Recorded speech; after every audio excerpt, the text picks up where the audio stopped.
खबरी कि तवील इंतज़ार जो है वो अब ख़त्म होने वाला है, क्योंकि रियासी से श्रीनगर तक ट्रेन जो है वो जल्दी चलने वाली है और 20 जुलाई का टाइम दिया गया है कि 20 जुलाई तक किसी भी वक्त ये सर्विस जो है वो शुरू होगी और लोगों का जो तवील इंतज़ार था वो अब ख़त्म होने जा रहा है। आपको बता दें कि उधमपुर श्रीनगर बारामूला रेल मंसूबा पाई तकमील तक पहुंचने जा रहा है और ट्रेन सर्विस 20 जुलाई तक किसी भी वक्त मुतवक्का है। किसी भी वक्त रियासी से श्रीनगर ट्रेन चल सकती है। रेलवे प्रोटेक्शन फोर्स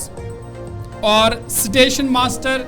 ये कंप्लीट हुआ है। साथ ही साथ इलेक्ट्रॉनिक बोर्ड जो मुख्तलिफ स्टेशनों पर ट्रेन टाइमिंग के हवाले से इंस्टॉल किए जा रहे हैं ये भी लगभग ख़त्म हो चुका है और अब ये इंतज़ार भी ख़त्म होगा क्योंकि 20 जुलाई तक किसी भी वक्त ये अहम सर्विस, ये इंतज़ार, ये खुशखबरी मिलने वाली है लोगों को, क्योंकि ये ट्रेन जो है वो रियासी से श्रीनगर चलने वाली है और कहीं ना कहीं फिर जो कश्मीर से लेकर कन्याकुमारी तक का जो ट्रेन सर्विस है वो भी मुकम्मल होने जा रहा है। आपको बता दें कि इस हवाले से तमाम जो इस वाले से काम था वो लगभग मुकम्मल हो चुका, जो भी मेजर काम था वो मुकम्मल हो चुका है और टनल T15 और टनल T14 ये भी कंप्लीट हुआ है। जो इसमें मेजर माइलस्टोन्स है वो इंफ्रास्ट्रक्चर और दीगर जो काम था वो भी लगभग कंप्लीट हुआ है और इन टनलों का कंप्लीट होना, इनका काम मुकम्मल होना ये एक स्टेप उस तरह है कि जम्मू कश्मीर, जम्मू से श्रीनगर जो या कश्मीर से बाकी मुल्क के बाकी हिस्सों को मिलाने वाली जो ट्रेन सर्विस है वो अब मुकम्मल हुई है और इस वाले से जो ट्रायल वो पहले ही मुकम्मल हो चुका है। संगलदान से लेकर रियासी तक 110 किलोमीटर पर आवर की जानिब से ये ट्रेन सर्विस चलाई गई थी और इस करेंगे हमारे नुमाइंदे आरिफ वहीद बानहल से हमारे साथ है। आरिफ, बहुत शुक्रिया ज्वाइन करने के लिए। तवील इंतज़ार था लोगों को, लेकिन अब ये इंतज़ार ख़त्म होने वाला है क्योंकि 20 जुलाई तक किसी भी वक्त ये सर्विस जो है वो शुरू हो सकती है। बिल्कुल ज़हूर, जिस तरह से आपने भी बताया कि ये जो ड्रीम प्रोजेक्ट है ये पाई तकमील तक पहुंचता हुआ नजर आ रहा है, जहां पर रियासी से लेकर बानियाल सेक्टर तक की अगर बात करें तो जिसमें दर्जनों टनल्स है, लेकिन इसमें जो T15 और T14 जो दो तरह अहमियत के हामिल है उनको मुकम्मल करके जो है रेलवे अथॉरिटीज ये मानती है कि ये माइलस्टोन जो है ये भी जो है माना जा रहा है। और इसके साथ में मैं आपको बता चलूंगा कि जो स्टेशन मास्टर के लिए जो केबल्स वगैरह जो जहाँ से सिग्नल वगैरह जो बड़ा इंपॉर्टेंट रहता है रेलवे के हिसाब से, या फॉरेस्ट ये जो RPF रेलवे प्रोटेक्शन फोर्स जो है वो भी डिप्लॉय की गई है और जो सिग्नल वगैरह जहां पर आपको इलेक्ट्रिसिटी प्रोवाइड करनी होती है वो जो छोटे छोटे स्टेशंस है तो वो भी ऑलमोस्ट मुकम्मल किए गए हैं। अब वो दिन दूर नहीं जब कन्याकुमारी से लेकर कश्मीर तक ट्रेन सर्विस चलेगी। लेकिन बात करें जो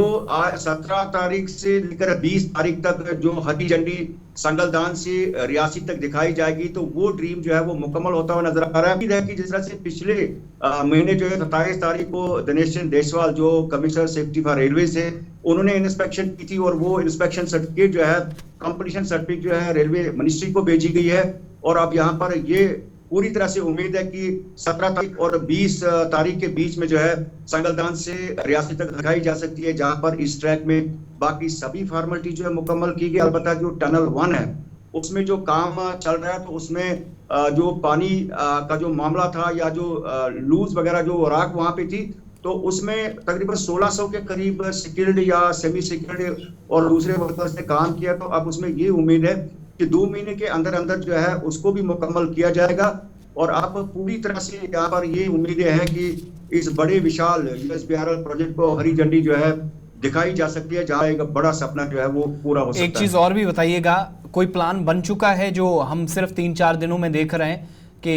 कंसर्न्ड जो जराए हैं वो इस बात की तस्दीक कर रहे हैं कि एक हफ्ते के अंदर या 20-21 के आसपास पहली ट्रेन जाने का जो है वो कश्मीर जाने का चांस है। दैट मीन्स कोई प्लान या स्केड्यूल को इस तरह का तैयार होगा जिस बिना पर ये रिपोर्ट्स या जो बातें सामने आई हैं? बिल्कुल आसिफ, मैं बताता चलूं कि जिस तरह से कमिश्नर सेफ्टी रेलवेज ने बानिहाल से ही पहले ट्रॉली रन या उसके साथ में जो बाकी फॉर्मेलिटीज होती है सेफ्टी के हवाले से बानिहाल से लेकर रियासी तक जो है मुख्तलिफ वो वायडेक्स है, ब्रिजेस है, कलवर्ट्स है, तो चूंकि टनल के साथ साथ जो है उन चीजों पर भी जो है वो फोकस किया जाता है। लेकिन जी। जिस तरह से यहाँ पर जो सेटिस्फैक्टरी सर्टिफिकेट से हम कहें, चूंकि कमिश्नर सेफ्टी रेलवे के साथ जो है एनआर के लोग होते हैं, इरकॉन या जो भी दीगर एजेंसीज है जो उनके हेड है, तो सभी ये जो ज्वाइंट ऑपरेशन है जो विजिट होती है, तो उसमें यहाँ पर जो सर्टिफिकेट है उसको जो है तसल्ली बख्श माना जाता है। तो इससे उम्मीद ये है कि जब इस बड़े 46 किलोमीटर स्ट्रेच में जब ट्रेन सर्विस चलेगी, जिसके टाइमिंग तकरीबन 45 मिनट में जो है ये 46 किलोमीटर का जो एरिया जो है वो कवर किया जा सकता है एक कम समय में, तो यहाँ पर उम्मीद ये है कि इसके साथ में ही जो है वादी कश्मीर का भी शेड्यूल जो है वो निकाला जाएगा, जिसमें कि रियासी से लेकर जो है वादी कश्मीर तक ट्रेन चलाने की भी बात जो है यहाँ पर कई, चूंकि ट्रैक जो है वो हर चीज जो है ऑलमोस्ट वो कंप्लीट है। बहुत बहुत शुक्रिया तफसीलात फराहम करने के लिए। तो जम्मू से कश्मीर जाने का वो जो ट्रेन के जरिए ख्वाब था, होप्स हो कि इसी हफ्ते पूरा हो जाए और चीज़ें ऑलमोस्ट कंप्लीट हैं। जैसे शुरुआत में ज़हूर ने बताया कि एक तो जो ज़रूरत पड़ने पर, चूँकि जिन जिन रास्तों में न सिर्फ जब कमिश्नर सेफ्टी इस हिस्से का दौरा कर रहे थे तो उनने ट्रेन टाइमिंग की जो इलेक्ट्रॉनिक बोर्ड्स हैं वो लगाए जाएंगे, इसकी तस्दीक उस दिन की थी, या तो काम मुकम्मल हो चुका था जो कंफर्मेशन उन्होंने की थी और वो वाकई में अब कंप्लीट हो गया। दूसरा, रेलवे प्रोटेक्शन फोर्स और स्टेशन मास्टरों की तैनाती भी मुकम्मल हो गई है। तो दैट मीन्स जो मैन पावर के हवाले से जो बात हो रही थी कि अगर कहीं पर कमी होती है या कोई फुकदान है तो उसमें पर बाद में सवाल नहीं उठाना चाहिए, वो ऑलमोस्ट कंप्लीट लिया गया है। और तीसरी बड़ी बात कि रास्ता बिल्कुल साफ है, ट्रैक बिल्कुल कंप्लीट है, जहाँ जहाँ ज़रूरत थी जिस हिसाब से इंस्पेक्शन की वो कमिश्नर से जो सेफ्टी हैं वो करवा चुके हैं कंसर्न लोगों के साथ मिलकर। होप्स चीज़ें यहाँ से आगे बढ़ें और बहुत जल्द अब भी पूरा हो और सफ़र वादी कश्मीर का और भी आसान हो।